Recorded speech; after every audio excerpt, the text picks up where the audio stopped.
Alright, hey guys, welcome back to another episode. And today I'm going to give you a rod and reel review that I got, 2 weeks ago, I think. I haven't done the review for this because I've been fishing and also homework and stuff like that, of course. But here it is. Since it's a little too cold out today, I might go tomorrow, it depends. Alright, so here is the rod and reel review, and I hope you guys enjoyed this episode. Alright, so first off, this is the Bass Pro Shops Pro Qualifier reel. I got it in 7.1:1 gear ratio. Probably going to use this as my utility rod for now, since I only have 2 bait cast rods. I'm going to improve that later this year though, but so far that's all I have. I have 30-pound Bass Pro Shops braid on here.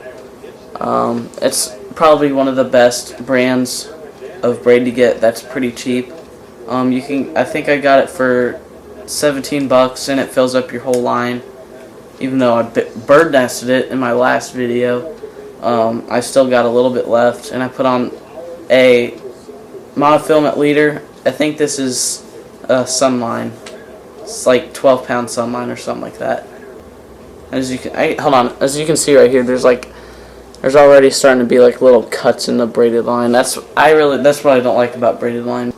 What I like about braided line, it'll cast really far, and also it doesn't bird nest as much as usually, like if you have monofilament or something, or fluorocarbon. It doesn't bird nest as much, but when it does, it's really bad, and it's very difficult to get out, and usually you can't get it out. So put that into perspective.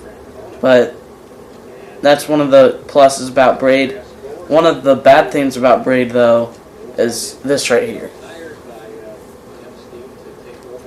These threads, they'll like get cut sometimes, like if you're fishing rocks and stuff. They'll get cut and they'll get like really stressed. See, if you just like run your fingernails through it, it'll mess it up. And it's also really hard to cut off. A good thing I like to have in my tackle box when I'm using braid is just like a lighter. If you light it, it goes right off, and you don't have to struggle just cutting it with a knife or with scissors or whatever. I would put a lighter in your tackle box if you're going to be using braid, because it just makes it twice as easier to get that braided line off your line, so you can tie on a new lure or something like that. Overall, I love this reel. It's great for its price. I got it on sale, but usually it retails at $100, I'm pretty sure. I'll have it down here or something like that. It makes it really easy to put in oil if you're going to oil up your reel. It's got a little compartment right there for it. As you can see right there, 7.11 right there. 7 ball bearing system. Really nice reel. It's just a great reel for its price. Alright, now we're moving on to the rod. This rod is a Johnny Morris Carbon Light. It is a 7-foot medium heavy and a fast action tip. Carbon Light rods, if you have never tried a Carbon Light rod, oh my goodness. I mean, it's $100. It's not too much for a really good rod, but there again, it's $100 for a fishing rod. But other than that, here's some other stuff on here on the back. 7 foot medium heavy, fast action tip. Line weight supports 10 to 20 pounds.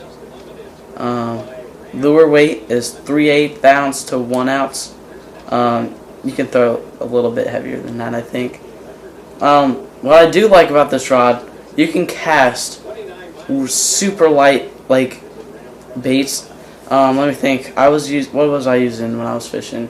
Since I broke my spinning reel, and I need to get a new one, but since I broke my spinning reel, I only have 2 bait casters right now for bass fishing. So I'm like, this isn't a good idea.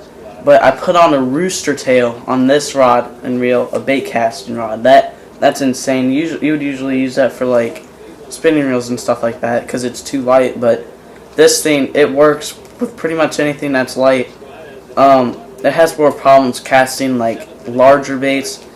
That's when you would want like a bigger bait casting reel that supports a little bit more weight and you're a little bit heavier rod, stuff like that. But I already have a rod for that, so I'm going to give you a couple shots of this rod.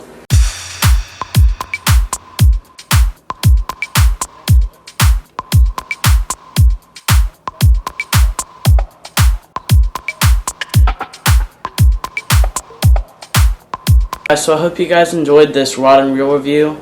I'm stoked to have this rod. This is one of my favorite rods. I already only have two really good rods, but I'm really excited about this rod and reel, and I can't wait to use it more during the spring. So I hope you guys enjoyed this episode of this rod and reel review.